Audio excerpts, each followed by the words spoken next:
다 함께 자리에서 일어나서 사도신경으로 우리의 하나된 믿음을 주 앞에 고백하며 1월 셋째 주 주일 예배를 삼위일체 하나님께 올려드리겠습니다. 전능하사 천지를 만드신 하나님 아버지를 내가 믿사오며 그 외아들 우리 주 예수 그리스도를 믿사오니 이는 성령으로 잉태하사 동정녀 마리아에게 나시고 본디오 빌라도에게 고난을 받으사 십자가에 못 박혀 죽으시고 장사한 지 사흘 만에 죽은 자 가운데서 다시 살아나시며 하늘에 오르사 전능하신 하나님 우편에 앉아 계시다가 저리로서 산자와 죽은 자를 심판하러 오시리라. 성령을 믿사오며 거룩한 공예와 성도가 서로 교통하는 것과 죄를 사하여 주시는 것과 몸이 다시 사는 것과 영원히 사는 것을 믿사옵나이다. 아멘.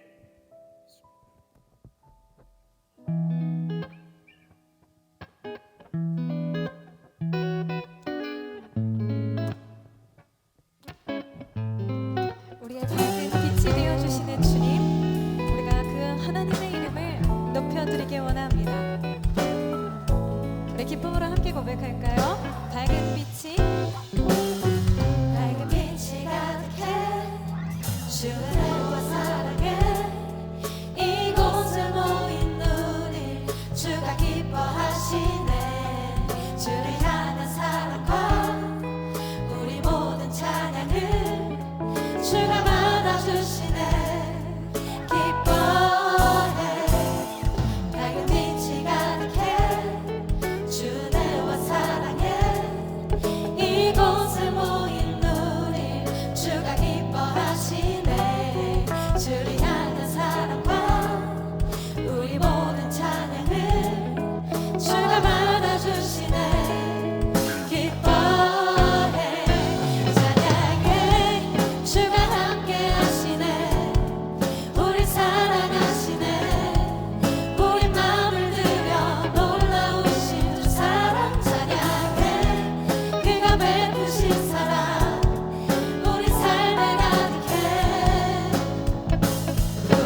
주신 사랑 오늘도 그 사랑 안에 나 거합니다.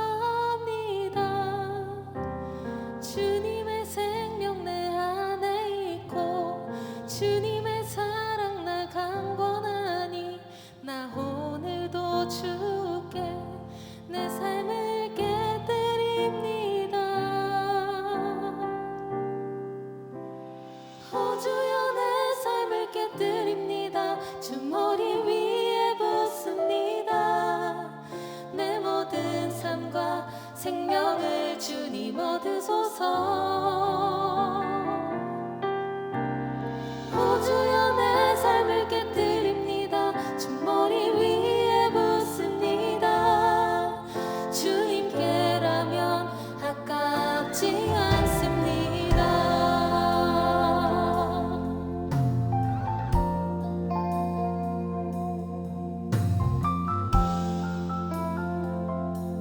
우리 마음을 다하여 함께 고백합시다.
생명의 빛이 되신 하나님, 태초에 세상을 창조하실 때부터 우리를 택하여 주사 이 시대 속에 주의 자녀로 살아가게 하시고 생명의 말씀을 주시니 참으로 감사드립니다.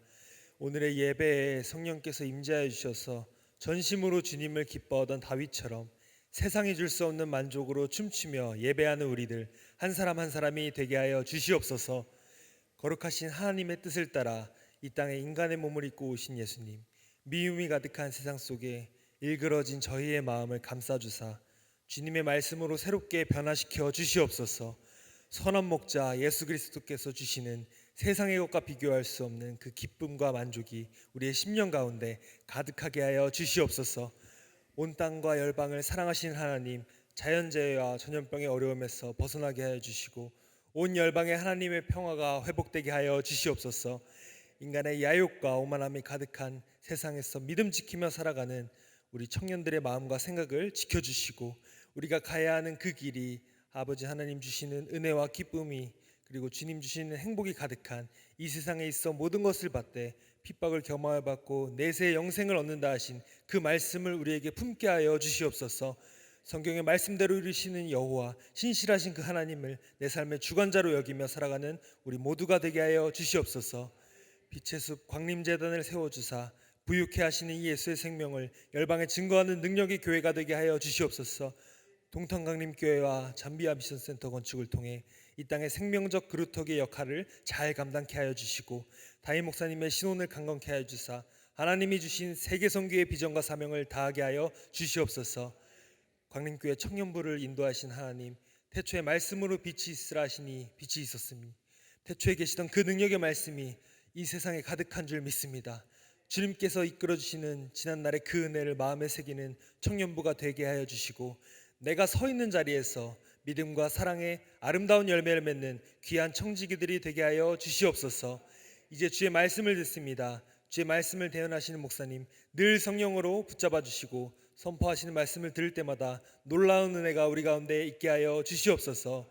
이 시간 예배를 위해 수고하는 모든 손길들 기억하여 주시고 축복하여 주시고 군부대에서 병상에서 해외에서 간절한 마음으로 함께하는 이들에게도 하나님의 은혜로 함께하여 주시옵소서. 이 모든 말씀 우리 주 예수 그리스도의 이름으로 기도하옵나이다. 아멘. 하늘에 계신 우리 아버지여, 이름이 거룩히 여김을 받으시오며 나라의 임하옵시며 뜻이 하늘에서 이룬 것 같이 땅에서도 이루어지이다. 오늘날 우리에게 일용할 양식을 주옵시고 우리가 우리에게 죄 지은 자를 사하여 준 것 같이 우리의 죄를 사하여 주옵시고 우리를 시험에 들게 하지 마옵시고 다만 악에서 구하옵소서. 대개 나라와 권세와 영광이 아버지께 영원히 있사옵나이다. 아멘. 오늘 하나님께서 우리에게 주신 말씀은 요한복음 3장 1절에서 8절까지입니다. 봉독하겠습니다. 그런데 바리새인 중에 니고데모라 하는 사람이 있으니 유대인의 지도자라. 그가 밤에 예수께 와서 이르되 랍비여, 우리가 당신은 하나님께로부터 오신 선생인 줄 아나이다. 하나님이 함께 하시지 아니하시면 당신이 행하시는 이 표적을 아무도 할 수 없음이니이다. 예수께서 대답하여 이르시되 진실로 진실로 내게 이르노니 사람이 거듭나지 아니하면 하나님의 나라를 볼 수 없느니라. 니고데모가 이르되 사람이 늙으면 어떻게 날 수 있사옵나이까? 두 번째 모태에 들어갔다가 날 수 있사옵나이까? 예수께서 대답하시되 진실로 진실로 내게 이르노니 사람이 물과 성령으로 나지 아니하면 하나님의 나라에 들어갈 수 없느니라. 육으로 난 것은 육이요 영으로 난 것은 영이니 내가 내게 거듭나야 하겠다 하는 말을 놀랍게 여기지 말라. 바람이 임의로 불매 내가 그 소리는 들어도 어디서 와서 어디로 가는지 알지 못하나니 성령으로 난 사람도 다 그러하니라. 아멘.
LF 오케스트라의 귀한 찬양에 큰 은혜 받으신 줄로 믿습니다. 저희 아이들도 피아노를 배우고 있는데 한 번은 저한테 이렇게 얘기했습니다. 아빠 피아노 치는 거 너무 힘들어요. 그래 좀 힘들 수 있지.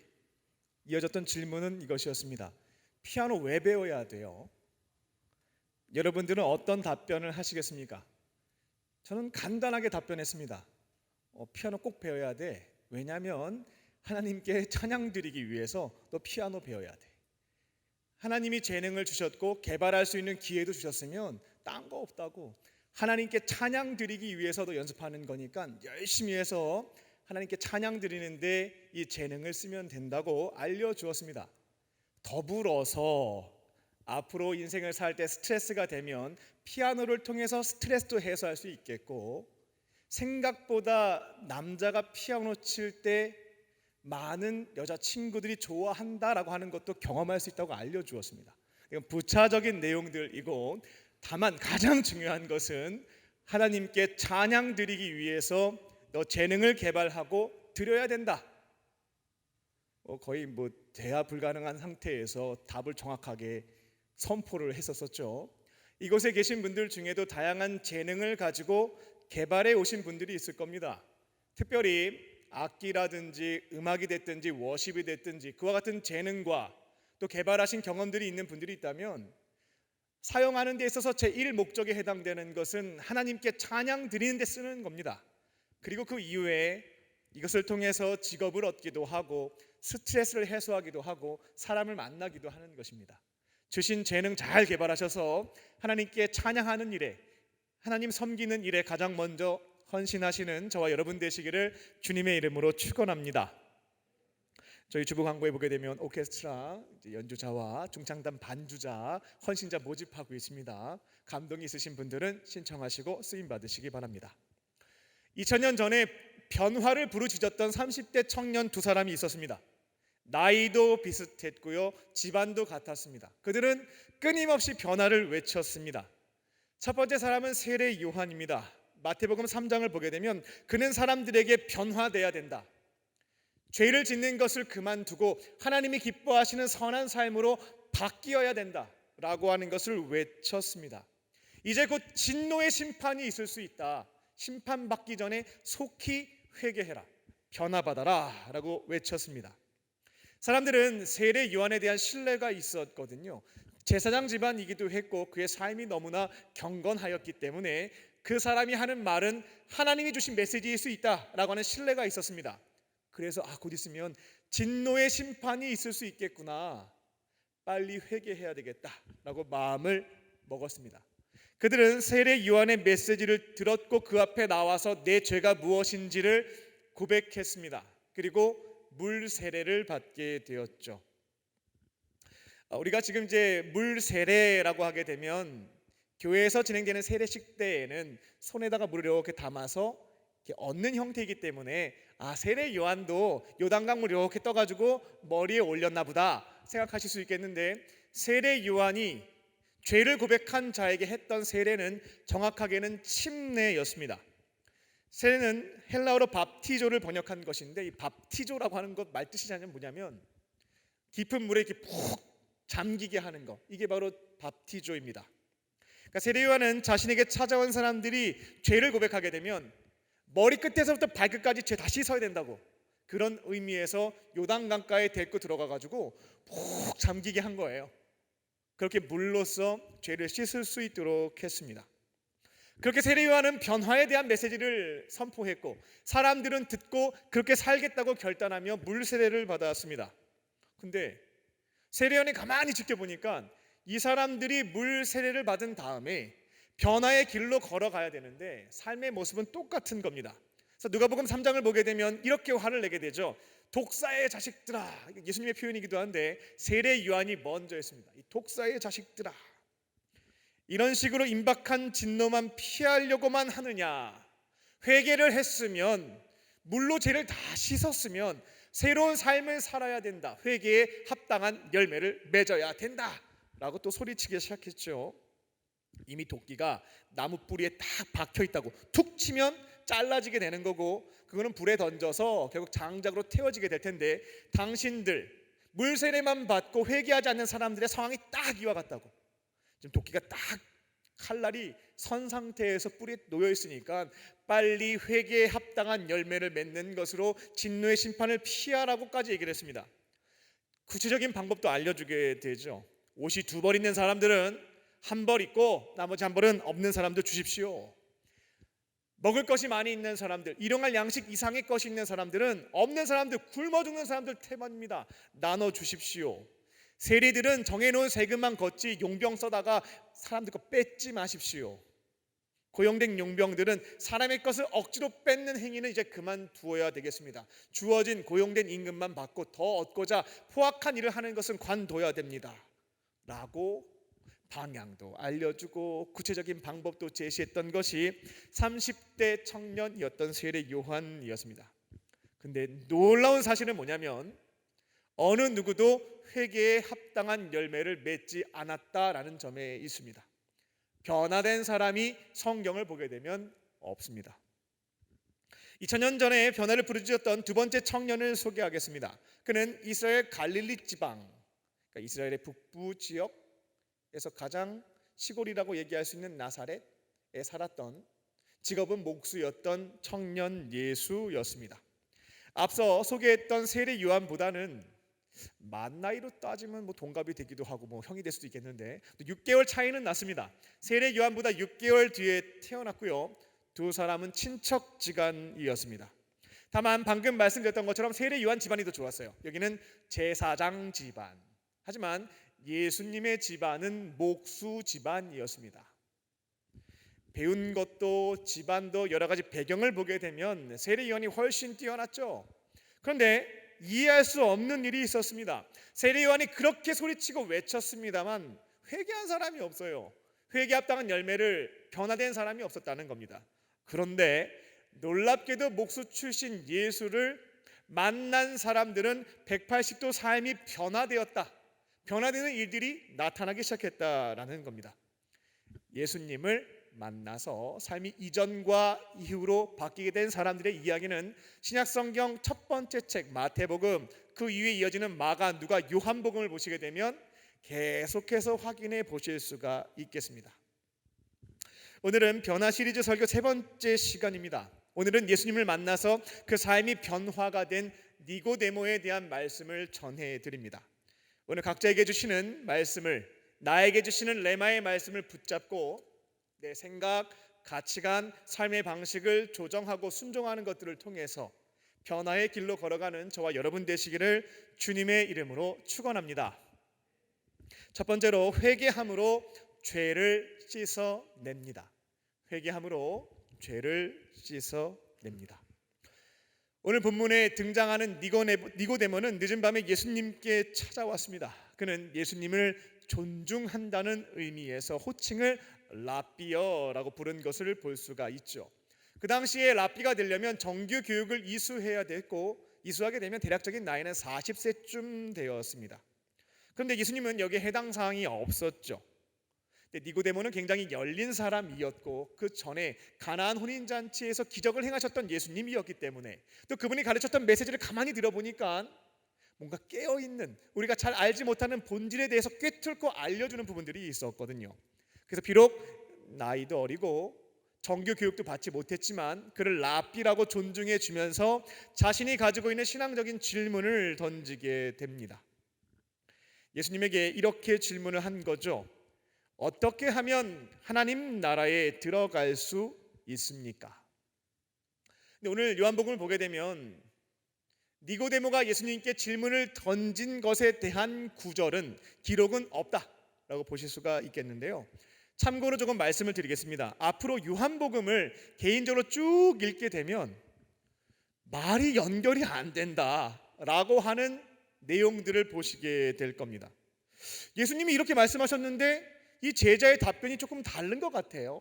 이 제자가 이렇게 질문했는데 예수님이 동문서답하는 것 같아요. 이런 것들을 심심치 않게 발견하게 된다는 겁니다.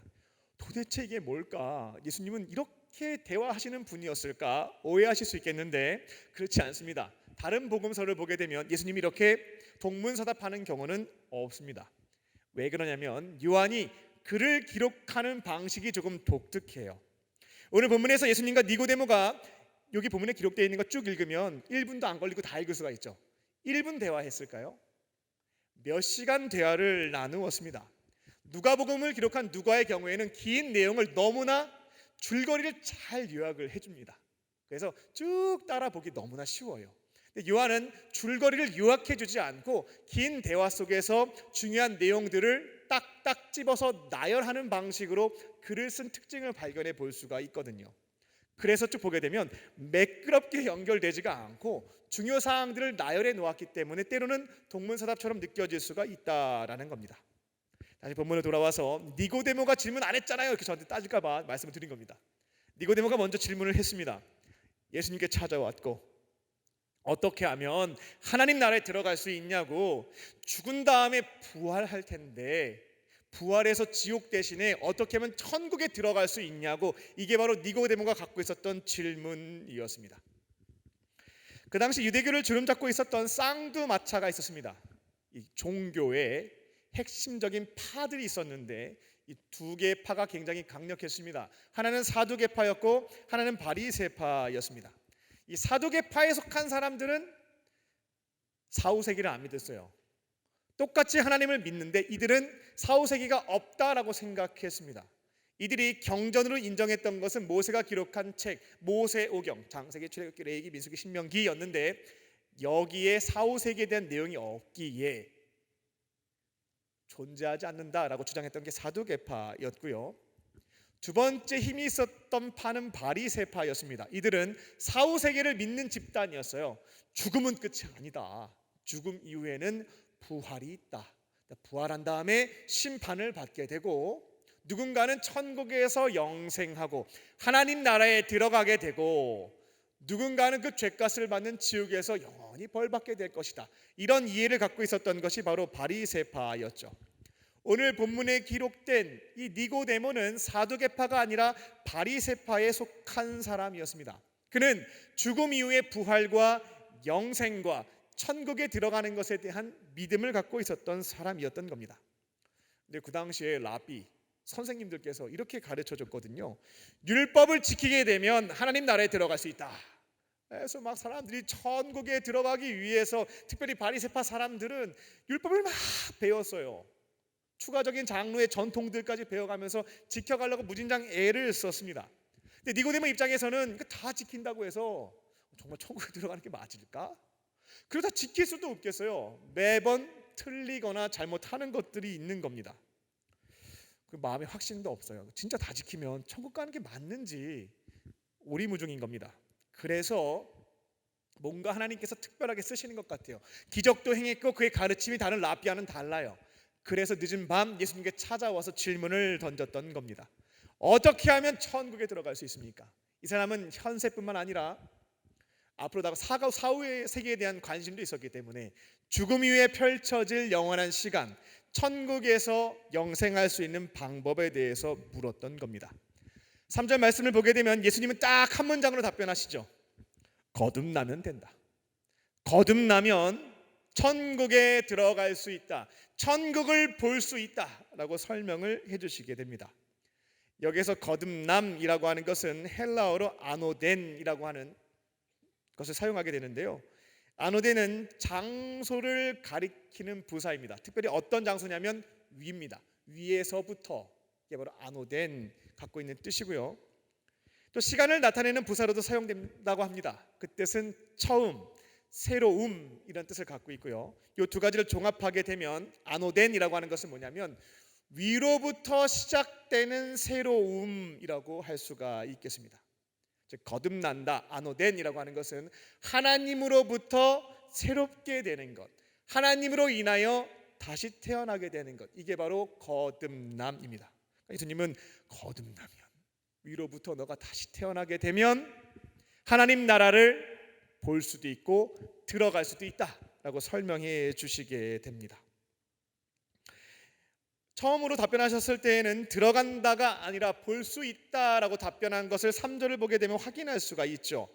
여기에서 보다로 번역된 헬라어는 이데인인데 단순히 이제 눈으로 본다는 것을 넘어서서 경험한다라고 하는 뜻을 갖고 있습니다. 그러니까 사람이 거듭나게 되면, 하나님에 의해서 다시 태어나게 되면 죽음 위에 천국도 들어갈 수 있겠지만 지금 이 자리에서 하나님의 나라를 볼 수 있다. 즉 경험하면서 살아갈 수 있다. 하나님의 통치를 받으면서 변화된 삶을 걸어갈 수 있다라고 말씀을 해주신 겁니다. 저희 설교 준비하면서 우리 요한 선생님께서 좀 차분하게 예수님 설명해 주셨을 거거든요. 좀 잘 정리해 주셨으면 좋았을 텐데 주요 상황들만 정리했기 때문에 이런 내용들이 좀 생략되어 있다라고 하는 말씀도 드립니다. 예수님은 거듭나게 된다면 지금 이 땅에서부터 하나님의 통치를 받는 하나님 나라를 경험할 수 있게 될 것이고, 죽음 이후에 천국에 들어가서 영원한 생명도 얻을 수 있다라고 답변을 주셨습니다. 니고데모는 놀라웠어요. 어느 누구도 이렇게 설명해 준 사람이 없었거든요. 그리고 깨달았죠. 내가 영생하려면, 내가 바라던 그 천국을 여기에서부터 경험하면서 변화의 길로 걸어가려면 율법 지키는 게 아니었구나, 내가 거듭나야 되겠구나, 하나님으로부터 내가 다시 태어나야 되겠구나 라고 하는 것을 정확하게 깨달을 수가 있었습니다. 4절을 보게 되면 알기는 알겠는데 이 방법이 없는 거죠. 이 방법을 생각해 봤을 때에는 답이 안 나오는 겁니다. 니고데모가 어떻게 할 수가 없어요. 율법은 내가 지키면 되는데 하나님이 나를 다시 낳아주셔야 된다는, 다시 태어나야 된다는 거죠. 이거 뭐 내가 어떻게 하면 되겠는가? 너무나 답답한 심정으로 예수님께 이렇게 물었던 겁니다.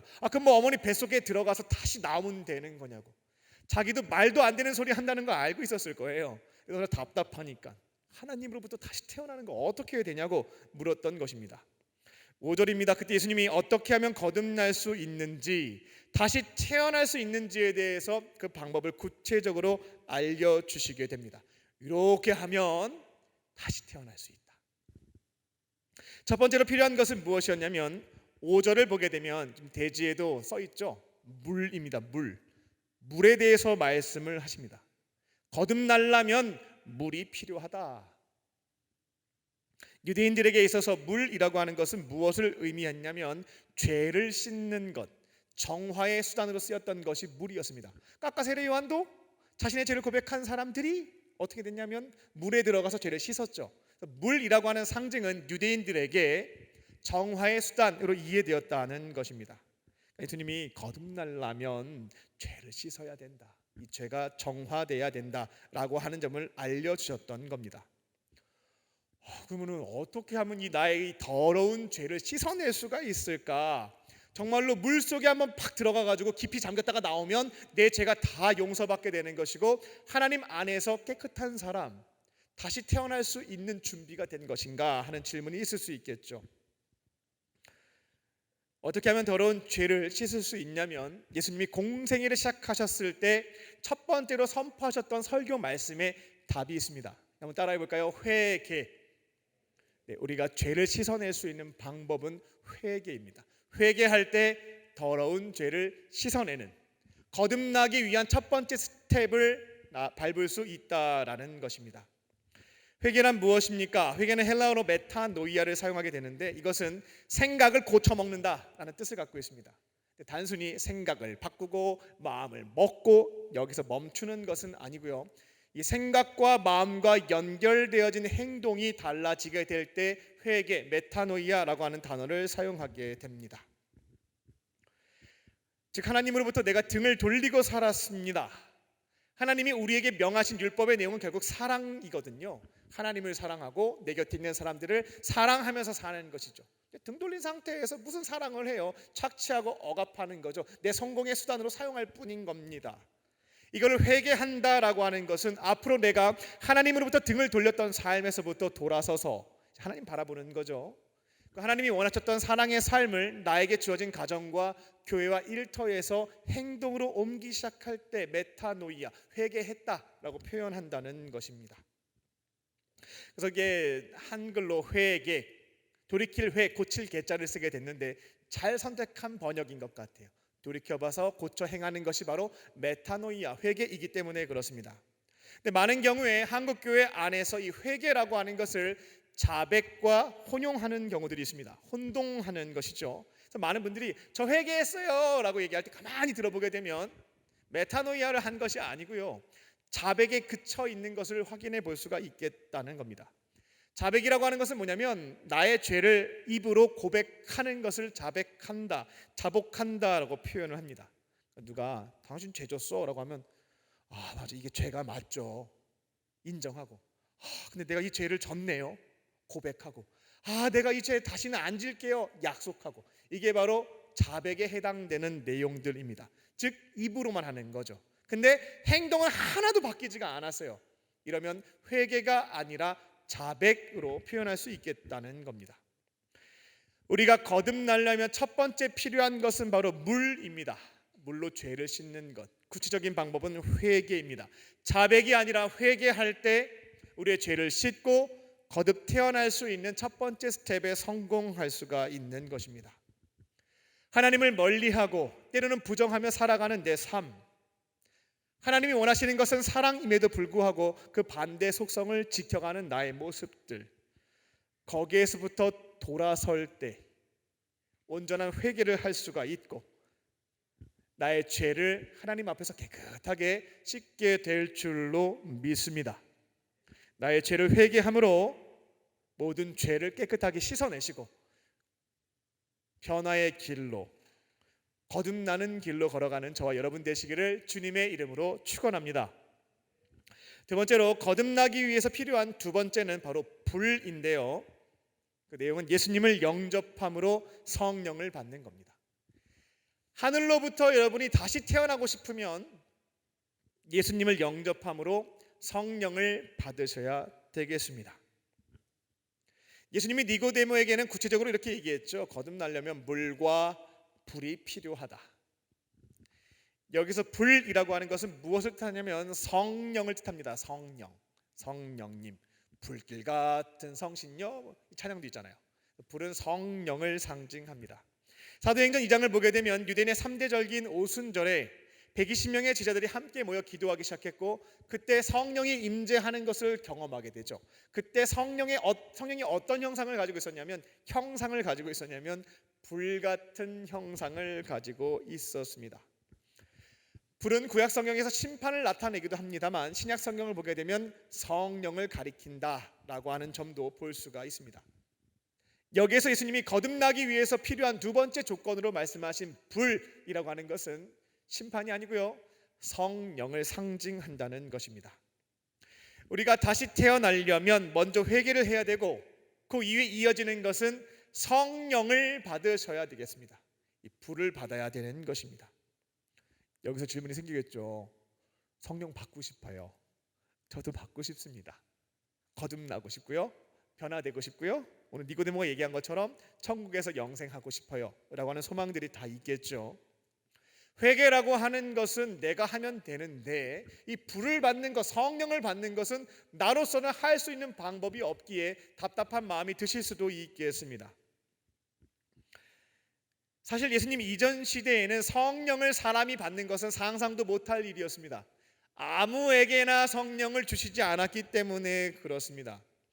그때에는 하나님께서 거룩한 영인 성령을 특정 인물에게 특정 시간에만 잠깐 보내주는 것들을 볼 수가 있어요. 하나님의 영이 모든 사람들에게 늘 함께 내주하는 것은 구약시대에 찾아볼 수 없는 내용이다라는 겁니다. 특별한 일을 행하실 때 성령을 보내주셔서 능력을 주시게 되고 그 능력으로 초인적인 힘을 발휘하거나 예언을 하거나 이런 것들을 볼 수가 있죠. 그런데 구약의 선지자 중 한 사람이었던 요엘 선지자가 놀라운 예언을 하게 됩니다. 하나님의 계시를 받아서 선포하게 되죠. 그 내용이 뭐였냐면 앞으로 어느 시점이 되게 되면 이 거룩한 영 성령이 모든 사람에게 임하는 때가 올 겁니다. 남자와 여자 가릴 것 없고 주인과 종 가릴 것 없고 나이가 많은 분과 어린아이 가릴 것 없습니다. 모든 사람들에게 거룩한 영 성령이 임하는 날이 올 겁니다 라고 예언을 했죠. 그 예언이 800년 뒤에 성취가 됩니다. 800년 뒤 사도행전 2장을 보게 되면 마가의 다락방에서 나이 관계없이 성별 관계없이 지위와 관계없이 그 자리에 있는 모든 사람에게 거룩한 영이 임재하시고 그 위에 내주하는 것들을 볼 수가 있다라는 거죠. 그래서 지금 이 자리에 계신 저와 여러분 모든 사람들은 어느 누구 하나 제한 없이 성령을 받을 수가 있겠습니다. 어떻게 받을 수가 있겠는가? 하나님은 복잡하게 만들어 놓으신 게 없습니다. 복잡하게 설명하시는 분이 있을 뿐이지 하나님은 성령 받는 것에 대해서 복잡하게 만드시지 않았습니다. 덧셈과 뺄셈 정도 하실 수 있으면 다 이해하고 그 방식에 따라 성령을 받을 수 있다라는 겁니다. 여러분이 성령을 받고자 한다면 다른 것 말고요, 십자가 복음입니다. 이 십자가 복음을 거절하지 않고 진리로 믿을 수 있어야 되겠어요.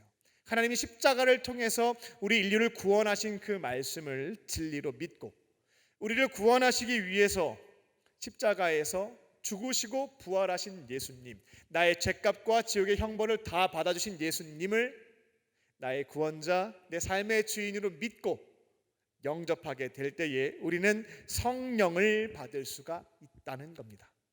다른 조건 없어요. 십자가 복음을 믿으면 되는 거고, 날 구원하시기 위해서 죽으시고 부활하신 예수님을 내가 믿고 영접하기만 하면 성령을 받을 수 있다는 것입니다.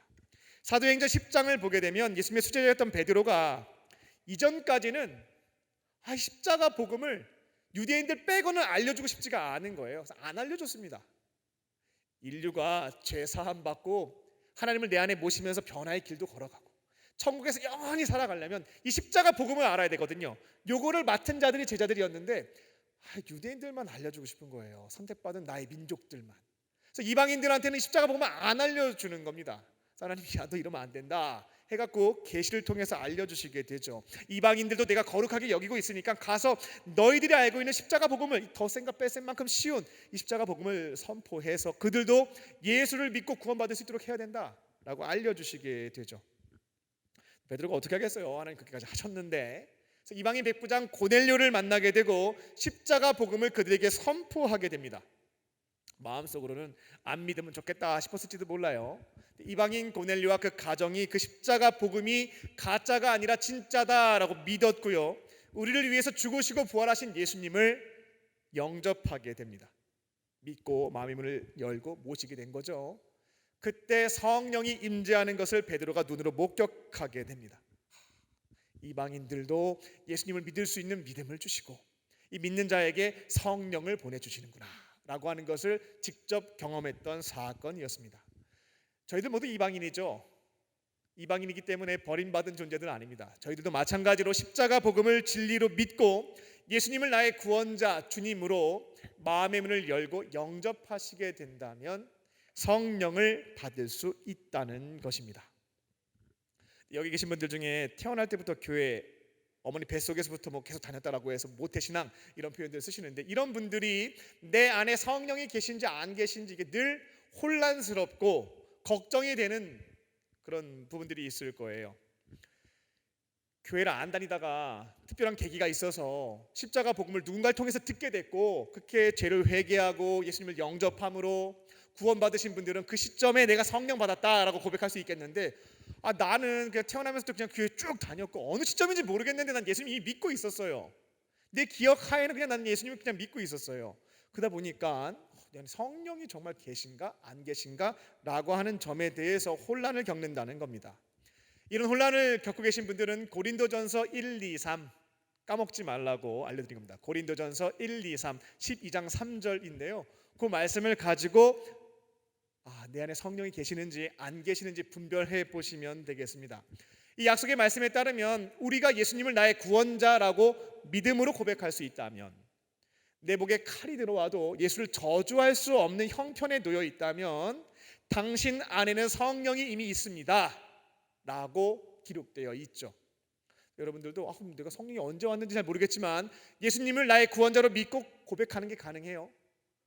사람들이 뭐라고 욕을 하더라도 나는 죽었다 깨어나도 예수님은 욕할 수가 없어요. 저주할 수가 없는 형편에 내가 놓여있네. 왜 이런지 모르겠지만 예수님에 대한 믿음을 주시는 분, 저주할 수 없도록 저주하지 못하도록 만들어주시는 분이 성령님이시기에 그렇게 분별하시고 내 안에 성령이 계시는구나 라고 믿으시면 되겠습니다. 2023년 1월 중순입니다. 변질이 아닌 변화의 길로 걷기를 원하신다면 우리는 다시 태어나야 됩니다. 거듭나는 것부터 시작해야 됩니다. 나의 죄를 회개함으로 더러운 죄를 깨끗하게 씻어내고 그 다음에는 예수님을 빨리 내 안에 구원자, 삶의 주인으로 영접하는 것. 부활하셔서 내 마음의 문 밖에 서서 기다리고 계시는 예수님, 계속해서 문을 두드리고 계시는 그 예수님을 내가 기도의 자리에서 영접할 때 내 삶의 변화가 시작되고 거듭난 인생이 출발되게 될 줄로 믿습니다. 예수님을 영접하는 자들에게 하나님이 보내주시는 것이 바로 성령님이시거든요. 거듭나서 성령이 내 안에 계실 때 변화의 길을 꾸준히 걸어가면서 변화의 열매도 스스로 맺어갈 수가 있습니다. 우리가 변화라고 하는 것을 세상에서 얘기할 때는 어떤 목적과 목표를 세워놓고 개인이 어떤 노력 혹은 보상을 통해서 충분히 달성할 수 있다라고 설명할지 모르겠습니다만 교회의 영역에서는 좀 다릅니다. 변화의 주체는 내가 아니라 성령이다 라고 하는 것이 성경의 가르침이에요.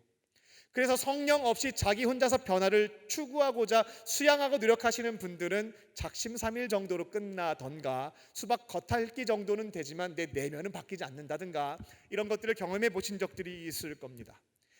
정말 열심히 변화를 위해서 내가 살아갔지만 마치 다람쥐가 쳇바퀴에서 열심히 뛰지만 결국 그 자리에 머물러 있는 것처럼 늘 제자리에 있는 혹은 변질돼 가는 내 모습 때문에 실망하신 경험들도 있을 겁니다. 왜 그러냐면 변화의 주체는 내가 아니라 성령님이기 때문에 그렇습니다. 예수님 영접하고 성령을 받아야 변화의 길로 걸어갈 수 있는 것이지 성령이 내 안에 없으면 변화될 수가 없다는 것입니다. 성령이 내 안에 계실 때 잘못한 것 책망도 해주시고요, 끊어낼 수 있는 능력도 주셔서 죄도 줄여갈 수 있도록 해주십니다.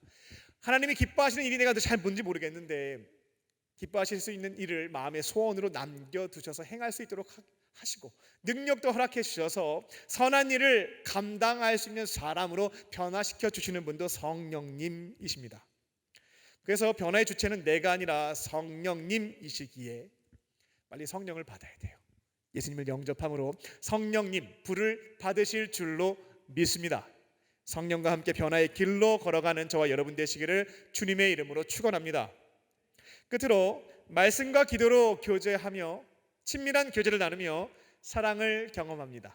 친밀한 교제를 나누며 사랑을 경험할 때 거듭난 자의 삶, 변화의 길로 걸어갈 수가 있습니다. 오늘 본문에서 재미있게 볼 수 있는 부분이 있는데요, 뭐냐면 니고데모가 예수님을 찾아온 시점입니다. 낮에 와야지 왜 밤에 왔는가 하는 질문이 있을 수 있겠습니다. 여기에는 피치 못할 사정이 니고데모에게 있었습니다. 일단 니고데모는 사회적으로 지위가 굉장히 높은 사람이었어요. 사내들인 공회 의원이었는데 지금 우리로 얘기하자면 국회의원으로 보시면 되겠습니다. 그 당시 국회는 70명의 의원들로 구성이 되어 있었고 한 명의 의장, 대제사장이 있었습니다. 즉 사내들인 공회는 71명의 의원으로 구성되어 있었는데요, 그 중에 한 사람, 이 높은 사람이 바로 니고데모였어요. 사내들인 공회는 그 당시에 법도 만들고 판결도 할 수 있는 막강한 기득권이었습니다. 그리고 니고데모가 바리새파로 소개되어 있죠. 이 바리새파의 특징이 뭐냐면 돈이 많았습니다. 이 사람들은 성공한 사업자들이었어요. 사업을 일으켜서 돈을 많이 벌었고, 니고데모는 돈도 많고 재력도 있고 사회적인 어떤 지위, 명예 가지고 있었던 사람, 권력, 이게 바로 니고데모였다라는 겁니다. 근데 이 니고데모가 많은 이들의 존경받는 나이도 좀 있으세요. 이 니고데모 님이 신앙적인 고민이 생겼는데 랍비도 아닙니다. 저기 목수 출신, 나이도 30대 초반밖에 안 됐어요. 그 예수한테 찾아가서 신앙적인 고민을 얘기했다라고 하면은 창피 떠는 겁니다. 아이고 참, 갈 데가 없어서 거기 갔냐고 손가락질 당할 수 있는 일이었다는 것이죠.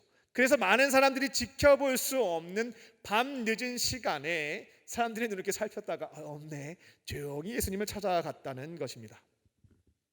낮에는 예수님이 바쁘시니까 니고데모가 배려해서 밤에 간 거 아니겠냐 이렇게 얘기하시는 분들도 있는데 예수님 이렇게 배려받으실 분 그런 대상도 아니고요. 오시게 되면 바쁘면 기다리게 할 것이고 필요하다면 시간을 내서 한적하게 얘기하실 수 있는 분이기 때문에 이것은 핑계에 해당되겠습니다. 밤 늦은 시간 다른 사람들의 눈을 피하고자 예수님을 찾아갔던 것이 니고데모였습니다. 예수님 입장에서는 이것 봐라 하셨을 수 있습니다. 하지만 예수님은 이 니고데모가 가지고 있는 이 사정에 대해서 이해를 해주십니다. 그래, 그럴 수 있겠다. 뭐라고 면박 주지 않으셨고요. 니고데모가 늦은 시간에 찾아왔지만 얼마나 피곤했을까 싶습니다. 하지만 그의 신앙적인 질문에 대해서 긴 시간 대화를 나누셨던 것이 바로 예수님이셨습니다. 이런 사람이 니고데모 한 명만 있지는 않았고요. 아리마대 요셉이라고, 아리마대 출신 요셉인데 그도 사내들인 공회 국회의원이었습니다. 그 또한 성경의 부자였다라고 기록이 되어 있죠. 근데 이 두 사람의 특징은 처음에는 신앙적인 질문을 가지고 예수님 곁에 찾아왔지만 말씀해 주시는 게 너무나 놀라워요. 하나님이 특별히 계시해 주시고 깨달음을 주시는 사람 같아요. 그래서 계속 따라다니게 됩니다. 근데 공개적으로 알려지게 되면 창피하니까 뒤에 숨어서 제자로서 활동을 했던 사람들이었습니다. 예수님 돌아가실 때까지 3년 동안 숨겼던 것이 아리마대 요셉과 니고데모였어요. 예수님은 한 번도 저도 해도 너무한다, 그렇게 창피해 라고 얘기하지 않고 그들의 사정을 계속해서 이해해 주셨습니다.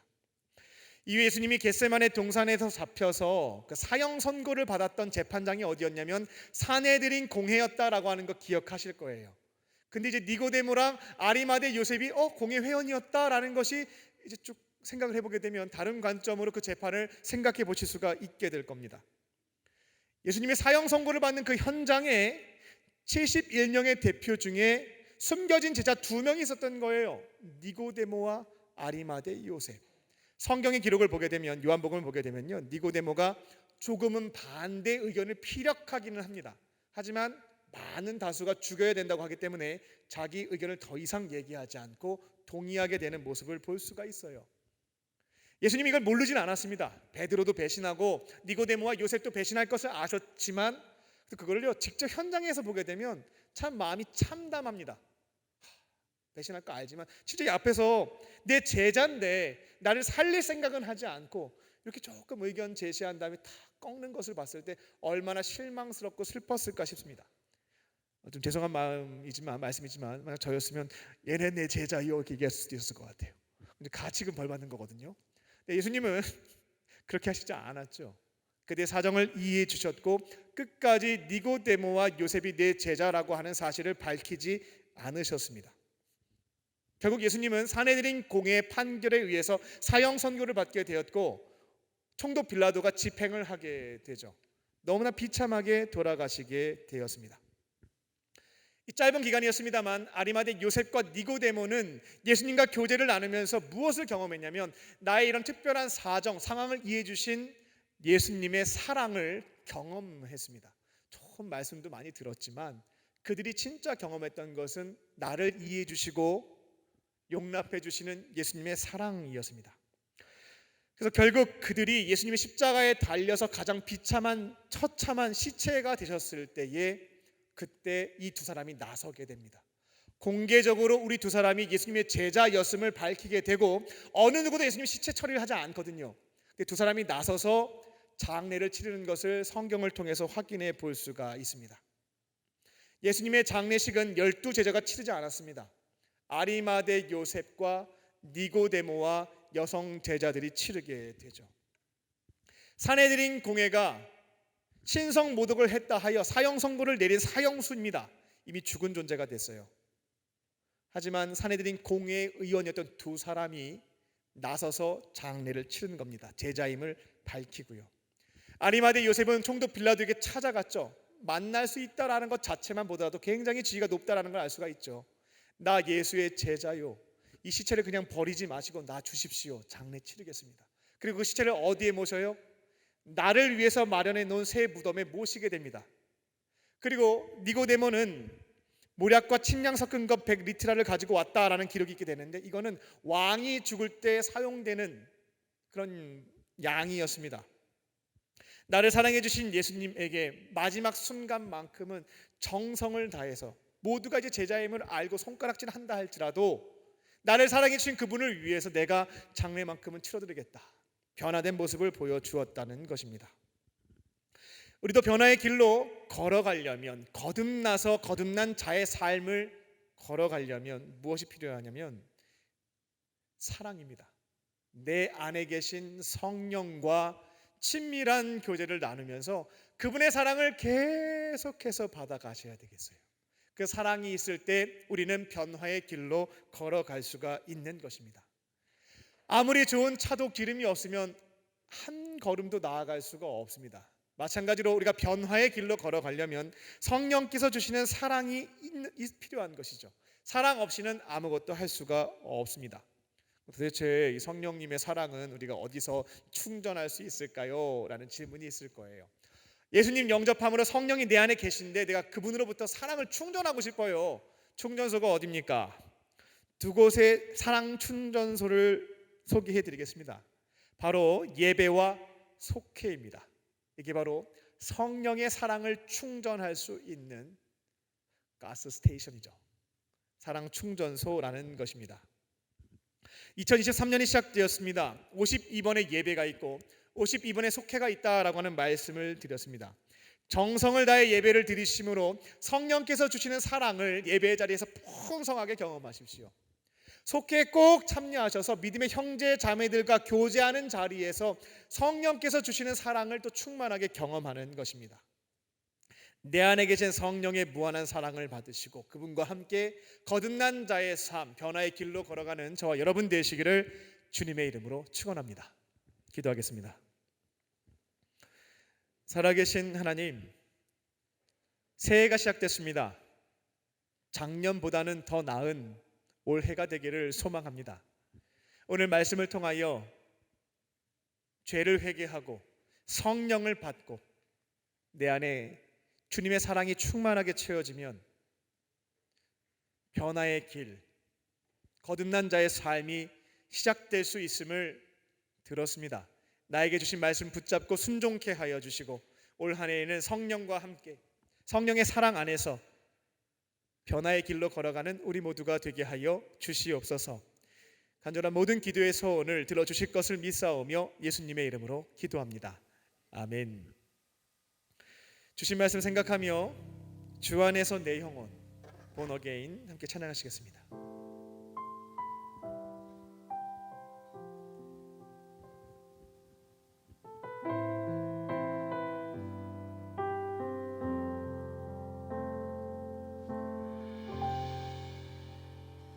주 안에서 내 영혼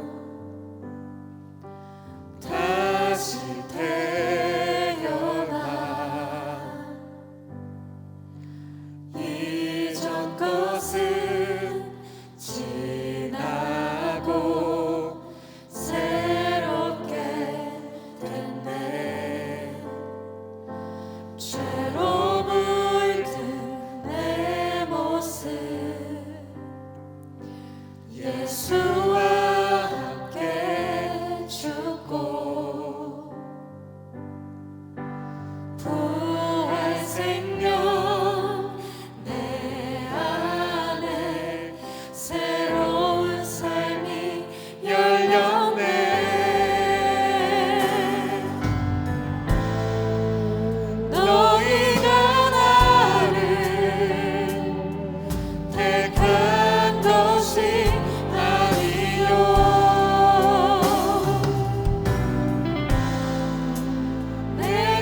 나에게 주신 말씀 붙잡고 다 함께 기도하겠습니다.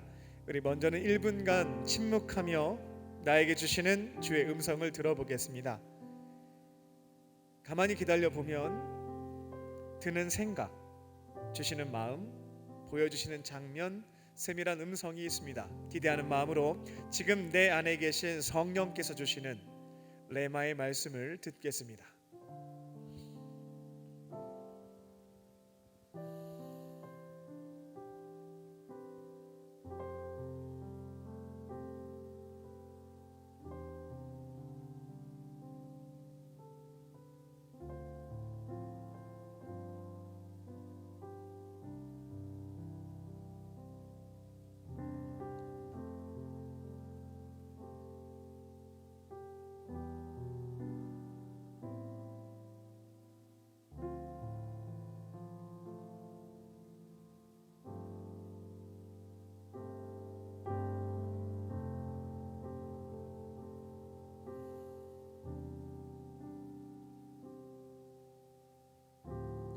각자에게 주신 말씀 붙잡고 기도하겠습니다.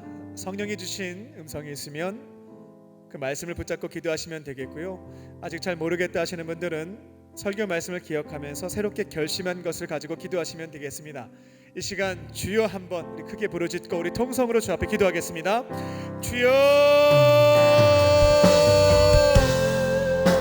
살아계신 아버지 하나님, 성령께서 주시는 사랑을 충만하게 받고 내 곁에 있는 자들에게 사랑하며 살아가는 삶이 되게 하여 주시옵소서. 예배의 자리와 속회를 통하여 살아계신 주님의 따뜻한 사랑을 내 안에 가득 채우게 하여 주시고, 일상생활에서 만나는 자들에게 주신 사랑을 전하면서 섬기면서 살아갈 수 있는 제 인생이 될 수 있도록 성령께서 인도하여 주시옵소서. 나를 변화시켜 주시는 분은 성령님이신 줄 믿습니다. 내 안에 계신 성령과 친밀한 교제 나누면서 주시는 말씀에 따라 순종한 삶을 지켜가요 가는 것을 통하여 변화의 길로 걸어갈 수 있게 하여 주시고, 2022년보다 더 나은 2023년의 삶을 주와 함께 경험할 수 있도록 성령께서 역사하여 주시옵소서. 나에게 주어진 시간에서 성령께서 말씀하실 수 있는 시간을 내어드릴 수 있게 하여 주시고, 예배의 자리와 속회의 자리를 철저하게 지키는 것들을 통해서 내게 주시는 말씀, 내 안에 주시는 사랑으로 내 곁에 있는 자들에게 흘려보낼 수 있는 한 해가 되게 하여 주시옵소서. 거듭난 자이지만 그 변화의 속도가 너무나 작고 변화의 크기가 만족스럽지 못할 때가 많습니다. 내 안에 계신 성령께서 주시는 말씀과 사랑을 의지하면서 내 자리에서 늘 기뻐하시는 모습만큼 변화의 길로 걸어갈 수 있는 우리가 될 수 있도록 감사하여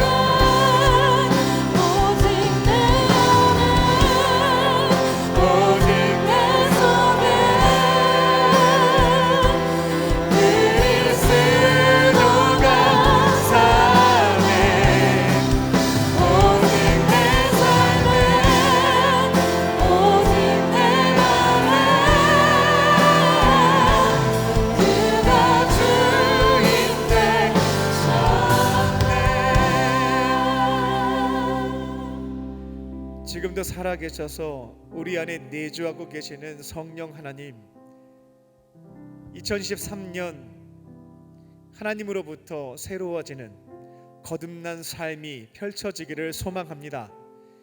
나의 죄를 회개하고 예수님을 영접함으로 주 안에서 다시 태어나게 하여 주시고, 성령님 의지하면서 변화의 길로 걸어갈 수 있는 이번 한 해가 되게 하여 주시옵소서. 예배와 속회의 자리를 철저하게 지켜가고 내 삶의 우선순위로 두는 것을 통하여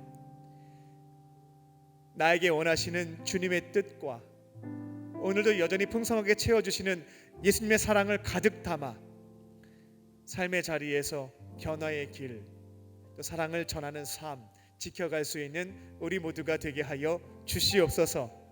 변화의 주체는 성령님이신 줄 믿습니다. 성령님을 모시고 교제하면서 성령께서 인도하심에 따라 이번 한 해는 변화의 삶, 승리하는 인생이 될 수 있도록 주님 인도하여 주시옵소서. 우리 모든 기도의 소원 들어주실 줄 믿사오며 살아계신 예수님의 이름으로 기도하옵나이다. 아멘. 우리에게 말씀을 주신 주님께 우리 감사로 우리 감사한 마음을 표현하겠습니다.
살아계신 하나님, 이 시간 삼위일체 하나님께서 우리에게 베풀어 주신 놀라운 은혜와 사랑을 기억하며 이 시간 우리에게 있는 오병이어와 두 렙돈을 가져와 주 앞에 드립니다. 주님 기쁘게 받아주시고 주의 나라와 그 영광 위하여 사용하여 주시옵소서. 예물이 쓰여질 때마다 예수님의 따뜻한 사랑이 증거되게 하여 주사 절망 가운데 있는 자들이 예수님의 사랑을 느끼며 그 품에 돌아와 구원받는 역사가 이루어지게 하여 주시옵소서. 예물을 드린 손길을 기억하여 주사 넉넉함으로 채워주시고 주님의 몸된 교회와 어려운 이웃을 위하여 섬기는 축복의 통로로 쓰임받게 하여 주시옵소서. 예물을 드리지 못한 자들의 마음 위로하여 주시고 삶을 통하여 주 앞에 기쁨의 예물 드리게 하여 주시옵소서. 이 시간 우리 공동체의 질병을 가지고 있는 자들을 위해서 중보합니다. 은과 금은 내게 없으나 내게 있는 것 내게 주노니 곧 나사렛 예수의 이름으로 모든 질병은 떠나갈지어다. 성령께서 친히 안수하여 주시고 주의 강손을 비추어 주사 이제는 모든 질병에서부터 깨끗함을 얻을 수 있도록 온전한 치유와 회복의 은총을 베풀어 주시옵소서. 살아계신 주님의 은혜를 경험케 하여 주시고 아직도 믿지 못하는 자들에게 삶의 간증을 통하여 많은 영혼들 구원하는 일들에 귀하게 쓰임 받을 수 있도록 주님 역사하여 주시옵소서. 이제 주의 말씀 붙잡고 세상으로 나아갑니다. 내 안에 계신 성령님 의지하면서 변화의 길로 걸어갈 수 있는 우리 모두가 되게 하여 주시옵소서. 그렇게 하실 줄 믿고 감사드리오며 예수님의 이름으로 기도하옵나이다. 아멘.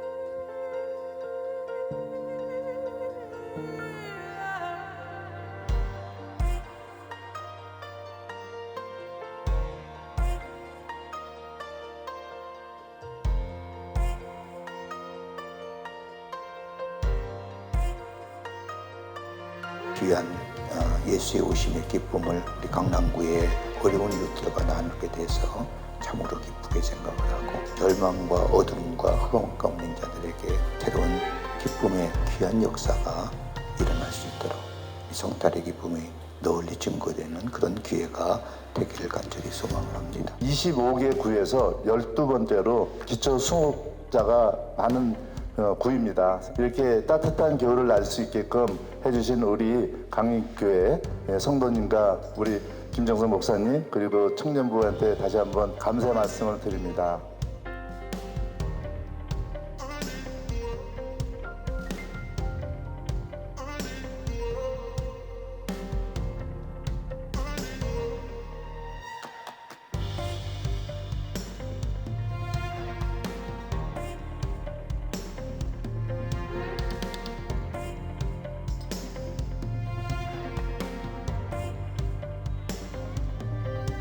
오늘 이렇게 연탄봉사에 참여하게 돼서 제 마음도 따뜻해지는 것 같아서 너무 기쁘고 예수님의 사랑을 전할 수 있는 일에 참여하게 돼서 너무 행복합니다.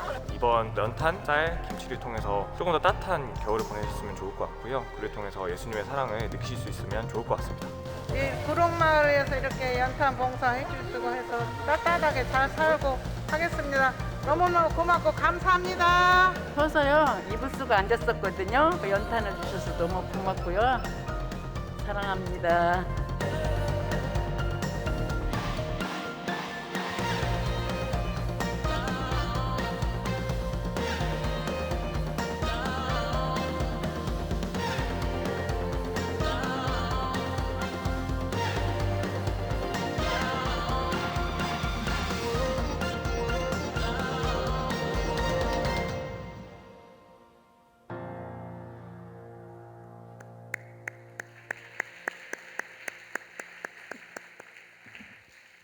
그리고 박수를 치는 건 하나님 감사합니다 라는 의미에서 친 겁니다.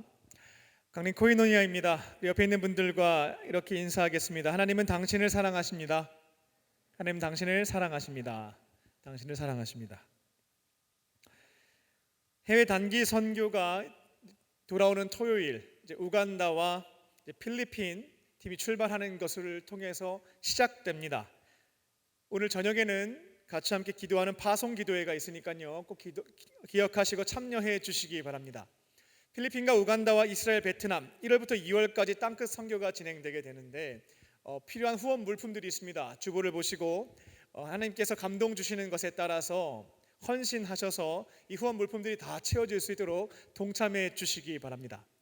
한 가지 좀 내용을 좀 광고할 테니까 감동이 있는 분은 참여해 주시면 좋겠습니다. 이번에 우간다 팀이 비행기를 타고 이제 아프리카로 가게 되죠. 선교사님이 우리 우간다 팀이 가게 되면 300명의 아이들을 모은답니다. 우리나라에서 300명의 어린 아이들 모으는 건 불가능한 일이에요. 근데 우리가 선교팀이 간다는 이유로 300명의 아이들이 모인답니다. 그리고 그 아이들에게 따뜻한 밥 한 끼와 공책 2권을 주게 되는데 5,000원이 든대요. 근데 그 밥 한 끼 3,000원으로 밥을 마련하게 되면 쌀에다가 고기가 있는데 이게 1년에 한 번 먹을 수 없는 음식이라고 합니다. 그들에게는 피부색이 다른 청년들이 아프리카에 온 것도 참 신기한 일일 것이고 그들이 이처럼 1년에 한 번 먹어볼 수 없는 이런 맛있는 음식과 공책을 선물한다라고 하는 것은 살아계신 하나님께서 우리를 얼마나 사랑하시는지 그분의 손길을 경험할 수 있는 시간이 될 겁니다. 그것을 통해서 구원받는 아이들, 또 하나님의 품으로 돌아오는 아이들도 있을 거예요. 우리에게 5,000원은 커피 한 잔입니다만 그곳에서는 한 영혼이 구원받는데 너무나 크게 쓰임받는 금액에 해당됩니다. 300명 아이들에게 밥을 대접하고 공책을 헌신하는데 5,000원씩 해서 150만 원 정도의 돈이 든다고 하더라고요. 오늘 갑자기 저도 그 얘기를 듣고 처음 반응했던 것은 제 신앙 수준이 조금은 낮은 편에 있는 건데요. 갑자기 얘기하면 어떻게 하냐고, 이걸 어떻게 모으겠냐고 했던 것이 부끄럽게도 제 첫 번째 반응이었습니다. 하나님께서 선교사님에게 감동 주셨고 원하시는 일이면 저는 선포만 하면 되는 거거든요. 스피커는 선포만 하면 되지 판단할 필요가 없는데 그렇게 하고 있는 제 모습이 조금 부끄러웠습니다. 그래서 여러분들에게 선포합니다. 150만 원의 돈으로 한 300여 명의 아이들에게 복음도 전하고 구원할 수 있는 그런 일에 쓰임 받을 수 있는 기회를 말씀을 드리겠습니다. 저도 집에 가면 아내와 아이들과 가족 회의를 하고 우리에게 주어진 재정에서 어떻게 헌신할 수 있을지 결정하고 동참하려고 합니다. 감동이 있는 분들은 참여하셔서 나에게 주신 물질을 영혼 구원하는 일들에 귀하게 사용하는 저와 여러분 되시기를 주님의 이름으로 축원합니다. 다시 한번 말씀드립니다만 오늘 저녁 8시 30분에 해외 선교 파송 기도회가 있습니다. 직접 가지는 못하지만 기도로 동참하기를 원하시는 분들은 함께 오셔서 중보하는 일들에 쓰임 받으시기 바랍니다. 2월 24일부터 26일까지 겨울 수련회가 있습니다. 이렇게 미리부터 광고하는 것은 스케줄을 비워달라는 겁니다. 2월 24일과 26일 금토일 2박 3일로 함께 참여해서 신앙훈련도 받으시고 믿음의 형제 자매들과 교제도 나누시고 다양한 영적인 유익들 경험할 수 있는 우리 청년들 되시기 바랍니다. 다른 광고는 박스 광고를 참고해 주시기 바랍니다. 오늘 교회 처음 나오신 새 가족이 있습니다. 호명하시면 자리에서 일어나 주시기 바랍니다. 중심으로 환영하겠습니다. 장인실 집사님 인도하신 최지성님, 또 안희윤님 자리에서 일어나 주시면 우리 중심으로 환영하겠습니다. 카드 안 내셨지만 처음 나오신 분 있으면 인도자와 함께 일어나 주시기 바랍니다. 나의 사랑, 나의 자녀, 너의 하나님 여호와 내 맘에 계시니 나를 구원하셨네. 나의 사랑, 나의 자녀, 너의 이름 언제나 기억하고 계시니 주의 영광으로 가득 채우리라. 우리 박수하며 축복하겠습니다. 잠깐 자리에 일어나 계실까요? 기도하겠습니다. 살아계신 하나님, 오늘 이곳에 우리 2명의 청년들을 보내주시니 감사합니다. 다양한 계기로 교회에 찾아왔지만 그 발걸음을 인도해 주신 분은 하나님이신 줄로 믿습니다. 아버지의 품으로 돌아왔사오니 예배의 자리에서 예수님의 사랑과 은혜를 경험하게 하시고 세상이 줄 수도 없고 알 수도 없는 참된 평안과 기쁨을 누리게 하여 주시옵소서. 앞으로는 외롭게 혼자 지내지 않고 예수님과 믿음의 사람들과 함께 행복하고 거룩하게 살게 하여 주시옵소서. 모든 것 감사드리오며 예수님의 이름으로 기도합니다. 아멘. 뜨겁게 박수로 환영하겠습니다. 다 함께 자리에서 일어나셔서 주님께 우리의 마음을 올려드리겠습니다.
이제는 우리 주 예수 그리스도의 은혜와 아버지 하나님의 크신 사랑하심과 성령님의 함께 하심이 성령과 함께 변화의 길로 걸어가기로 결단한 모든 믿음의 형제 자매들 위에와 청년들과 광림의 권속 위에 지금부터 영원토록 함께 하시기를 간절히 축원하옵나이다.